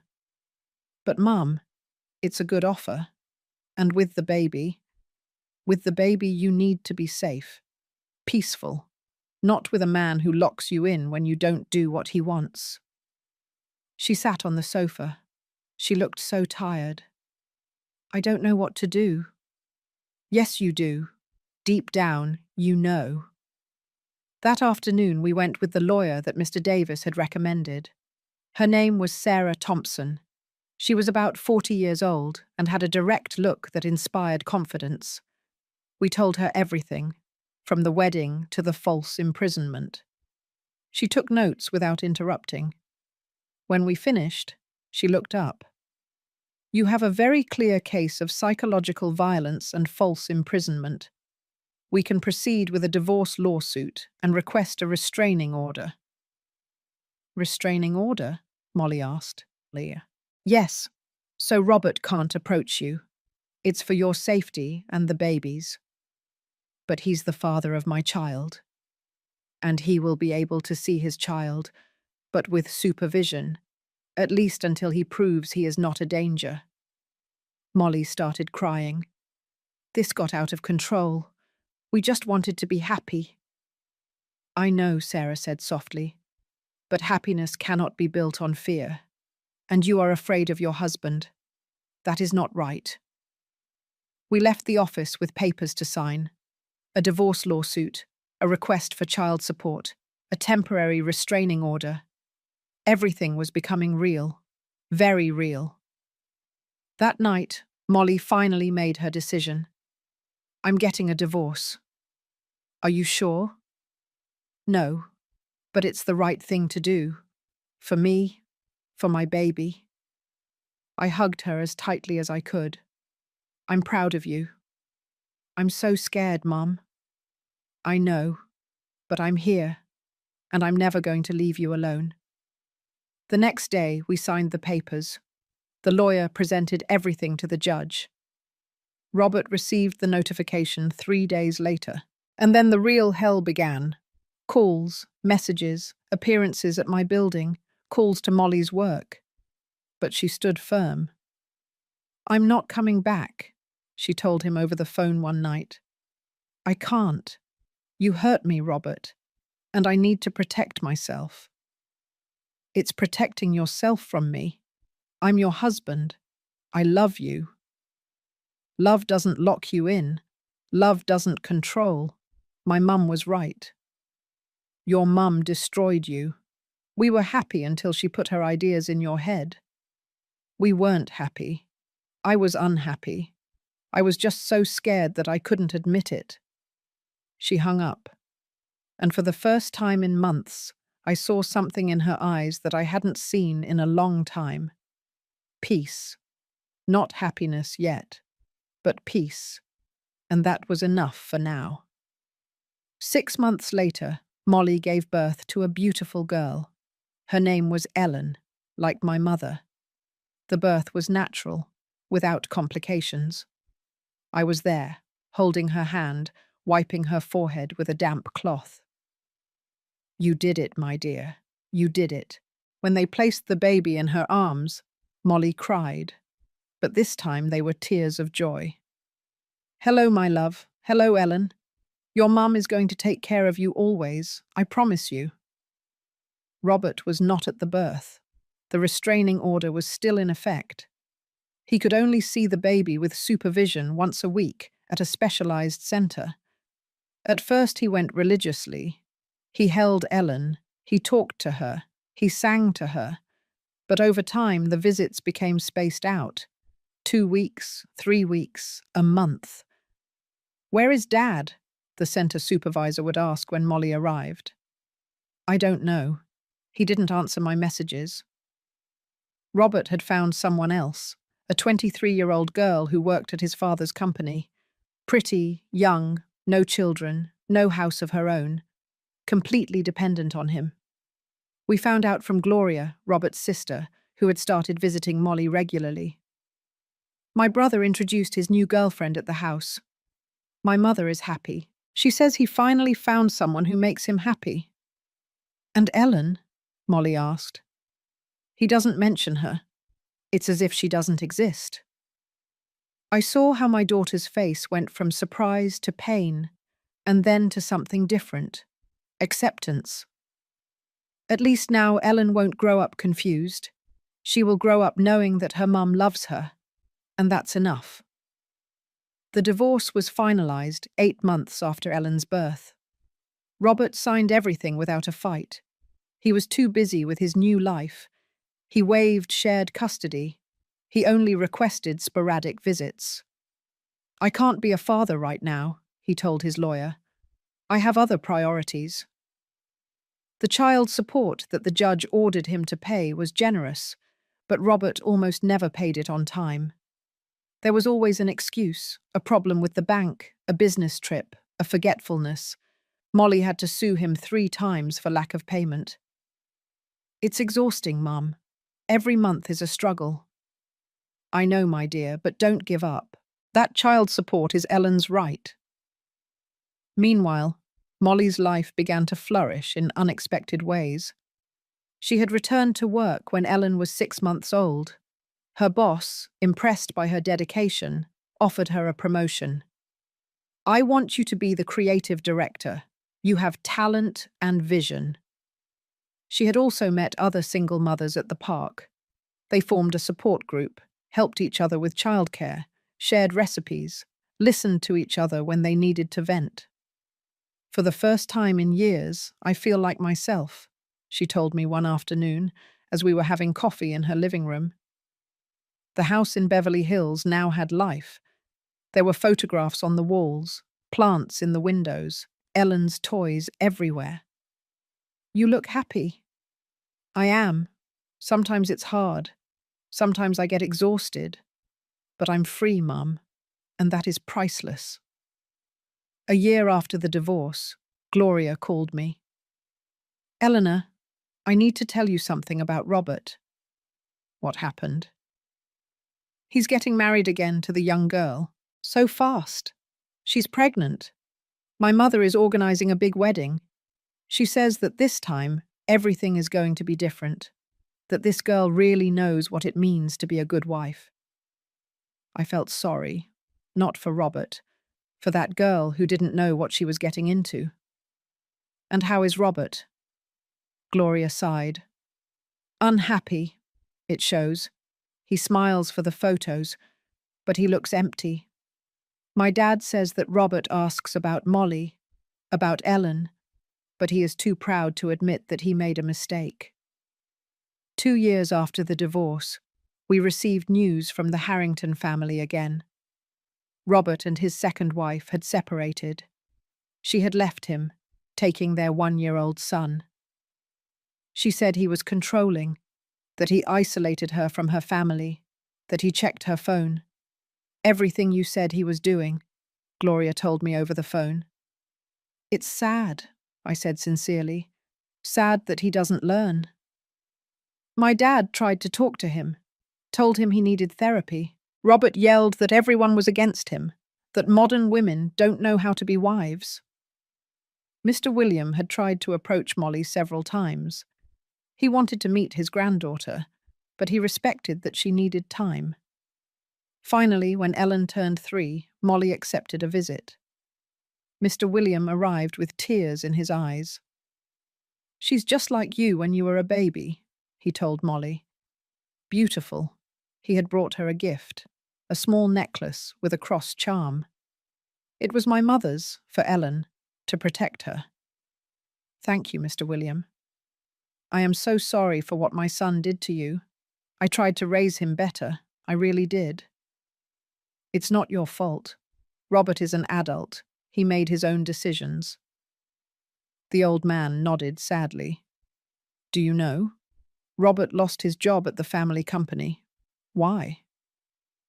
Because my dad discovered that he was diverting funds to maintain his lifestyle. to impress his girlfriends. He fired him, and Mrs. Harrington continues to defend him. She says everyone is unfair to him, that the world is against him. But I am tired, very tired. 3 months later, Mr. William passed away, a heart attack while he slept. Molly went to the funeral. She took Ellen, who already understood that this older gentleman was her grandfather. Robert was there. He looked gaunt, older than his 32 years indicated. When he saw Molly, he approached her. "Thanks for coming. I'm sorry for your loss. He loved you very much. He always defended you." "I know." Robert looked at Ellen. The girl had Molly's dark hair and his green eyes. "She's beautiful." "Yes." I ruined everything, didn't I?" Molly didn't answer immediately. Then, in a soft but firm voice, she said, "Yes, you ruined it, but I built something better from the ruins." He nodded. A tear rolled down his cheek. "I'm sorry. For everything." "I know." It was the last time they spoke. Years later, I heard that Robert was still alone. He lived in a small apartment. He worked at a company that wasn't his family's. His mother visited him often, still blaming the world for his unhappiness. And I thought about how life always collects its debts. Robert had wanted to control. He had wanted to possess. And in the end, he was left with nothing. While Molly, who had had the courage to leave, to rebuild herself, to choose her freedom, had everything. He once called me crazy when I told her not to sell the house. Years later, I saw him alone at his father's funeral, with that empty look of someone who knows he lost the best thing he had. Life always collects its debts. Always. Today, Ellen is 7 years old. She is a brilliant girl, full of life and questions. "Grandma, why doesn't my dad come to see me?" It's the question that hurts me the most to hear, but Molly has learned to answer it with honesty. "Because your dad is lost, my love. Sometimes adult people get lost and don't know how to find their way back. And will he find it someday?" "I don't know, my darling. But what I do know is that you have a lot of love. From your mum, from your grandma, from all the people who love you." And it's true. Ellen is surrounded by love. The house in Beverly Hills continues to be the refuge for both of them. Molly never sold it. She never considered it after that night. The bougainvillea has grown so much that it covers almost the entire back wall. The fountain continues to sing with the water falling over the tiles. And in the afternoons, Molly and Ellen sit on the main bedroom balcony to watch the sunset.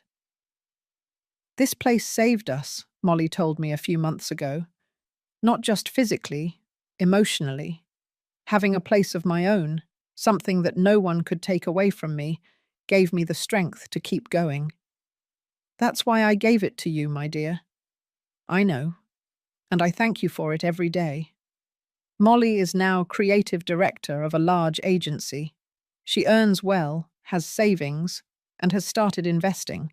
"I want Ellen to have what I had," she tells me. Security, options, the certainty that she will never completely depend on anyone. She has also met someone.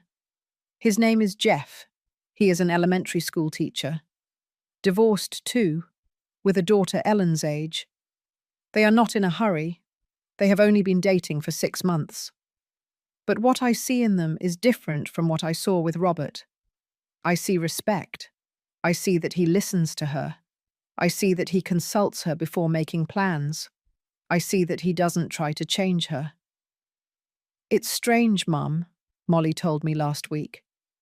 "With Robert, I always felt like I had to be less so he could feel like more. With Jeff, I feel like I can be everything I am." That's how love should be, my dear. You should never make yourself small so someone else can feel big. We know little about Robert. Gloria tells us from time to time. He is still alone. He has had some girlfriends, but no relationship lasts. He continues to blame everyone but himself for his unhappiness. Mrs. Harrington died last year. Until the end, she defended Robert. Until the end, she blamed modern women for not knowing how to be wives. Gloria finally gathered the courage to get a divorce 3 years ago. She now works again at the family company that was left in her hands after Mr. Williams' death. "Your mum inspired me," she told me at a dinner we had at the house.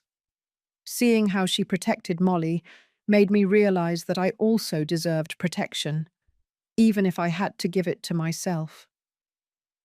This afternoon, I am sitting in the patio of the Beverly Hills house. Ellen is playing with her dolls near the fountain. Molly is in the kitchen preparing iced tea. I look around and I see everything we built from those ruins. I see a strong mother raising her daughter with love and dignity.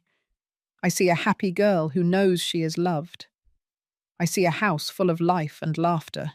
And I think about that night at the Grand Ballroom in Dallas, about the maid's uniform, about Robert's face when he said, "Perfect. She's going to need this at home." I think about how I took the box with the documents out, about how everything changed in that moment. And I realized that it wasn't the house that saved Molly. It was knowing that she had options. It was knowing that she was not trapped. It was knowing that her mother had loved her enough to give her the freedom to choose. Ellen runs toward me. "Grandma, when I grow up, am I going to have a house too?" "Yes, my love. Your mum and I are going to make sure of that. So no one can lock me in." I freeze. Molly comes out of the kitchen. "What did you say, my darling?" "I heard you telling Uncle Jeff that my dad locked you in and that's why you left." Molly kneels in front of her. "Yes, my love. But that's over now. And the important thing is that I learned something. I learned that we should never, ever let anyone take our freedom away. Do you understand?" "Yes, Mummy. And that's why we have this house. To always be free." "Exactly." Ellen hugs her mum and then runs off to play again. Molly sits next to me. She takes my hand. "Thank you, Mum, for everything. For the house. For believing in me when I didn't believe in myself. For staying that night. For all the nights. You have nothing to thank me for. You are my daughter. I will always protect you. And I am going to protect Ellen. I am going to teach her what you taught me, that true love doesn't control, that freedom is not selfishness, that a woman must always have something of her own." We sit watching Ellen play. The sun is setting. The bougainvillea looks even more beautiful in the golden light of the sunset. And I think about all the women who are listening to this story, the ones who are in difficult marriages, the ones who are afraid to leave, the ones who think they have no options. I want them to know something. There are always options. There is always a way out. There is always hope. Sometimes we just need someone to remind us of it. Sometimes we just need a house, or a job, or a friend, or a mother who tells us, "You can do it. You are worthy. You deserve to be free." That night at the ballroom, when I took those documents out of the blue velvet box, I didn't know how this story was going to end. But now I know. It ended with freedom, with dignity, with love. And that is all a mother can wish for her daughter. If my story helps even a single woman open her eyes, it will have been worth it. If my decision inspires even a single mother to protect her daughter, I will have fulfilled my purpose. Because in the end, true love is not controlling. True love is giving wings. And sometimes, those wings take the form of a deed, of a house, of a way out. Thank you for listening to me until the end. If this story touched your heart, subscribe and turn on notifications to hear more stories of women who transformed their pain into wisdom. Every day, a woman, a life lesson. Share this story with someone you love. Sometimes a story like this can change an entire day. God bless you, and until next time.